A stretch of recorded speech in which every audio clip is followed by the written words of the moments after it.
Nettie Weaver, Coach Alexa here, and Able Assistant Jam, trying to film things with involve dogs and children. That's a difficult thing, isn't it? So I'm going to talk today a little bit about the benefits of running with your dog.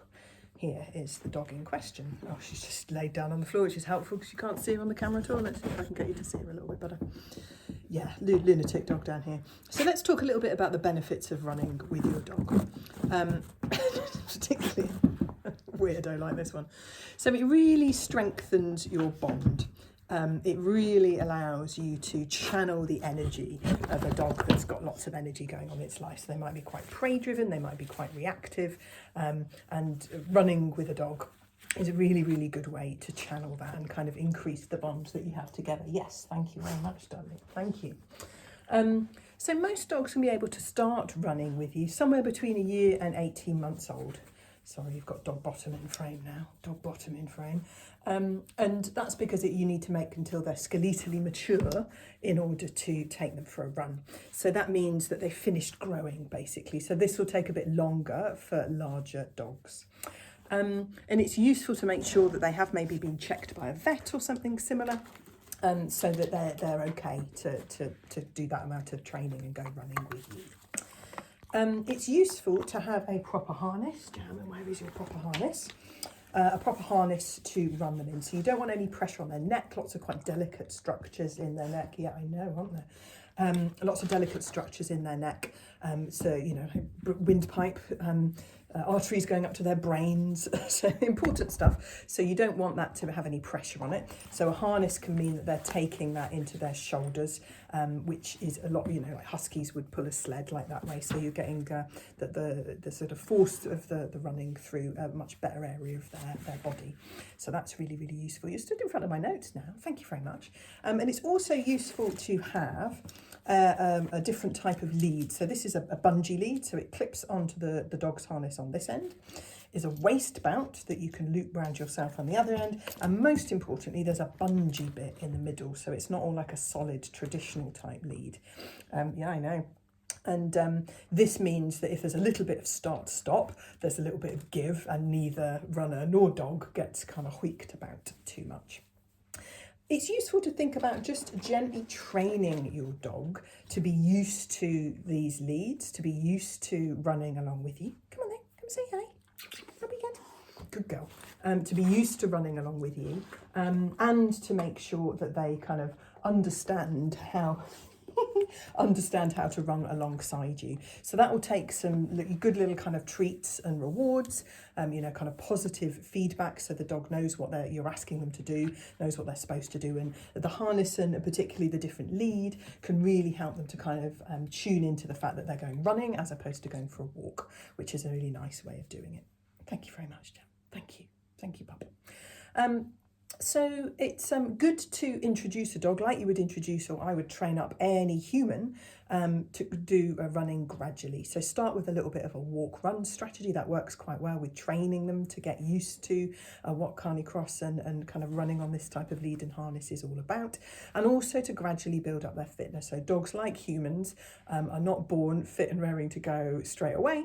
They might have lots of energy, but you do need to gradually build up their fitness. So building it up gradually each week, allowing them recovery weeks, rest days where the training drops back and maybe you just do walking instead of running. It's always a really, really good idea. And yeah, it allows time also to build up the training gradually as well.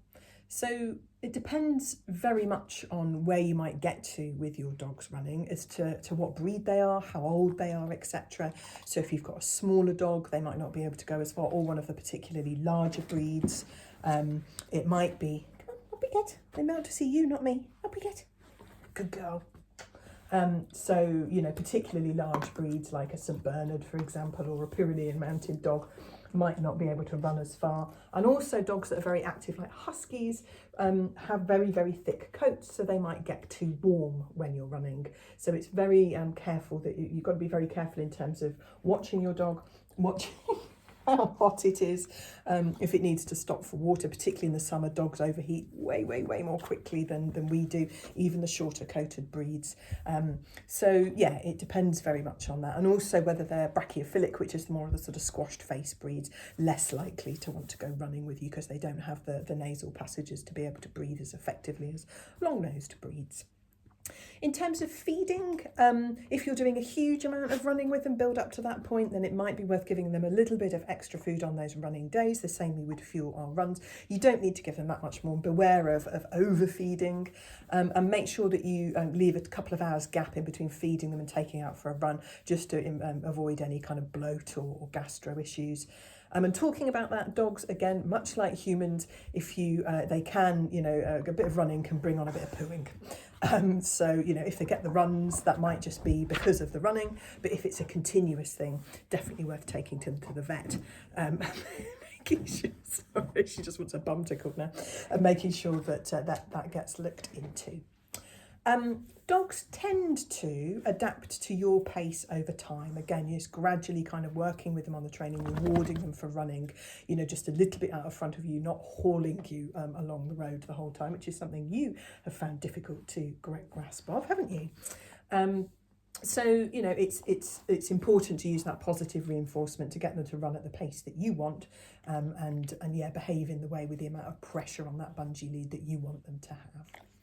There are some dogs that don't necessarily, when you've given it a bit of a try, don't necessarily massively enjoy running with you on a sort of attached lead kind of way. So Jam is one of those, unfortunately, for somebody, which is why this Canicross lead is really nice and shiny and red still, and our harness, which we use for walks, is covered in mud and in a state of mild disrepair. Come here then. So she much prefers to stop and sniff. If we're off lead, sometimes she'll run along next to me, but she does like to do a bit of an emergency stop for something particularly interesting that she finds, or because you're half Labrador, half Golden Retriever, something particularly disgusting she wants to eat. So, take into account what your dog enjoys. If they really enjoy it, then fantastic. If they don't, then, maybe have a little bit of a think about what's the best strategy for them. Yeah?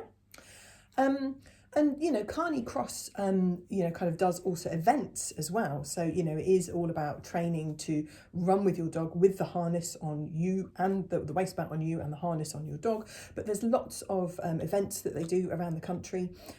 So, accessible to absolutely everybody, whether you want to, compete and race, or whether you just want to have a bit of fun with your dog, or get the opportunity, much like a park run or a local race, just get the opportunity to go out on the trails with your dog, in a different area and explore some different routes and meet other doggies and like-minded humans. They put on some fantastic events, and there'll often be people there that can give you a bit more help and advice on training and on how to build things up. So I'm impressed that Jam has sort of stayed with me for this long. I think having got all of our walk stuff out of the cupboard, she now thoroughly expects to go for a walk. So that's what I will head off and do. Happy running.